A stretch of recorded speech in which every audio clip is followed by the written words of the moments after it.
At the age of 34, I was ready to launch into the world. I had just finished my doctorate.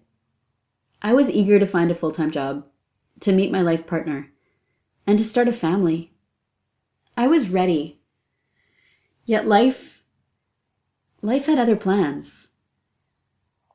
Instead, I became one of nearly 8,000 young people between the age of 15 to 39 diagnosed with cancer each year in Canada.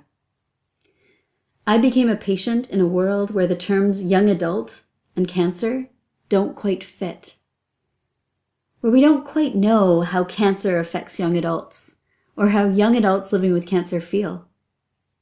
A world we don't quite understand. Sitting in the chemo room, surrounded by people that could easily be my grandparents, I felt out of place. I felt alone. When I asked how treatment could affect my ability to have children, I felt misunderstood. People with your type of cancer aren't wanting children. The average patients are 65 years old. When friends died too soon, I felt anger and guilt. Why had I survived when others had not? And when treatment was complete, I felt relief, yet fear. Questions swirled in my head. How much time do I have? When will I need treatment again? Can I date? Will someone want to? And is it fair to want children knowing I still have cancer? In many ways, the journey had just begun.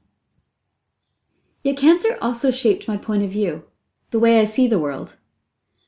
With cancer, I began to realize what was most important.